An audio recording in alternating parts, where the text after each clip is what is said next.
नमस्कार, मैं हूं कौशलेंद्र प्रियदर्शी। आप देख रहे हैं न्यूज़ फॉर नेशन। आज बात बिहार के ऐसे 3 दलों की जो सियासी तौर पर 3 टांग पे खड़े हैं। जी हां, हम उनकी बात कर रहे हैं जो 2024 के लोकसभा चुनाव से पहले अपना लय और ताल मिलाने में बड़ी तेज़ी से जुटे हैं, लेकिन न लय मिल रहा है न ताल मिल रहा है। तो सवाल बड़ा है कि 2024 से होने वाली सियासत में आखिर किस घाट पर पानी पीने जाएं, वहां उनकी प्यास बुझ सके। आज उन्हीं की बात करेंगे कि कैसे आखिर लगातार जो 2019 के लोकसभा चुनाव और 2020 के लोकसभा चुनाव के बाद जिस तरीके से वे सियासत कर रहे हैं, तो आखिर उन्हें कौन अपने घर में जगह देने को तैयार है।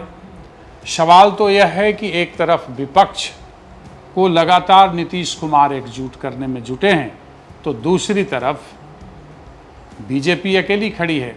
तो 2024 के महासंग्राम में आखिर ये जो 3 दल हैं, हालांकि एक को तो रास्ता एक ने दिखा दिया, तो अब बचता क्या है कि किधर जाएंगे, इनकी भूमिका क्या होगी, ये क्या चाहते हैं, सामने वाला देना क्या चाहता है, ये बड़ी बात है ना।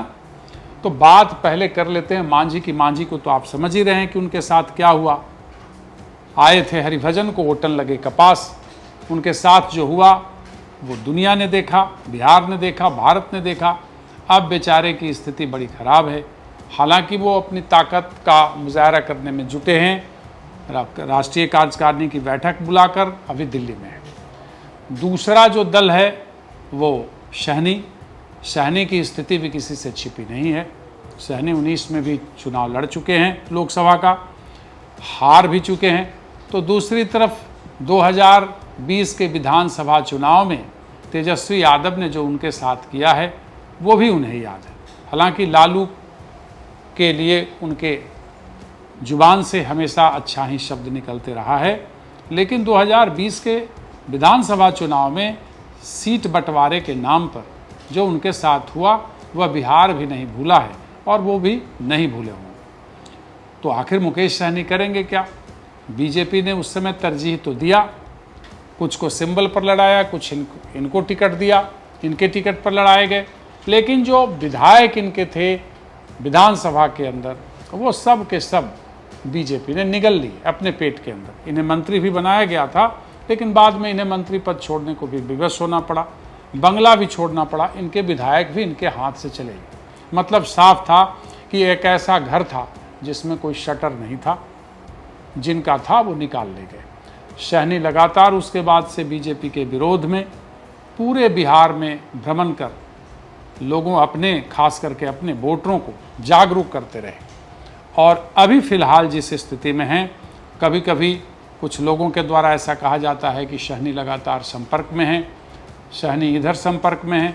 तो प्यार और तकरार दोनों तरफ दिखा रहे हैं। कभी नीतीश कुमार पर हमला करते हैं, कभी मोदी पर करते हैं, कभी उन पे करते हैं। सवाल तो यही है कि लोकसभा चुनाव से पहले लय ताल जुटाने में जुटे सहनी आखिर सियासत का कौन सा रास्ता इख्तियार करेंगे।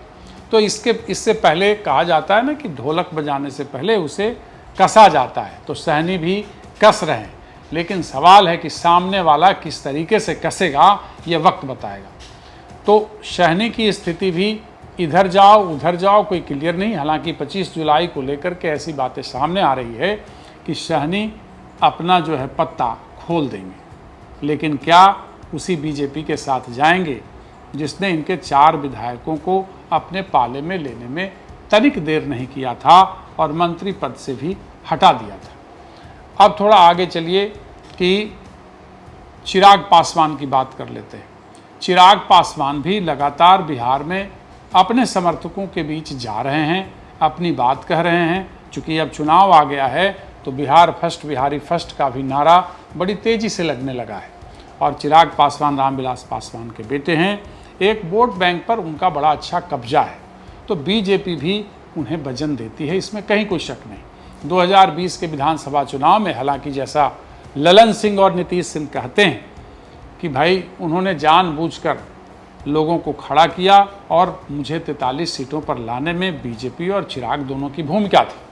खैर ये तो वक्त बीत गया है, लेकिन आने वाले वक्त में क्या करेंगे? चिराग हमेशा अपने को मोदी का हनुमान कहा करते हैं। चिराग पासवान का बंगला भी वहाँ से खाली करा दिया गया था। उस समय रोष में उनकी पार्टी के लोग भी बोला करते थे। लेकिन अब तो 2024 का लोकसभा चुनाव आने वाला है। मोदी को अगर फिर से प्रधानमंत्री बनना है तो कई जगहों पर जो प्रमुख उनके साथ दल थे, नीतीश कुमार थे यहाँ, वो तो हट चुके हैं। तो अब सवाल है कि जिसके पास 4% 5% वोट है, क्या उनको साथ लेकर चलेंगे या फिर कोई खेल होगा? चिराग पासवान के बारे में ऐसा कहा जा रहा है, आज भी हमने खबर चलाई है कि वो कितनी सीटें चाहते हैं, लेकिन चाहने से तो कुछ होता नहीं है। क्योंकि आप छोटे दल हैं, दबाव बना सकते हैं, लेकिन दांव खेल सकते हैं, लेकिन चित और पट की भूमिका बड़ा खिलाड़ी तय करता है। तो यही बात है इनके साथ भी। हालांकि ऐसा कहा जा रहा है कि मोदी के हनुमान मोदी के साथ ही जाएंगे और बीजेपी को भी इसकी ज़रूरत है। तो लेकिन अभी तक उन्होंने पत्ता नहीं खोला है।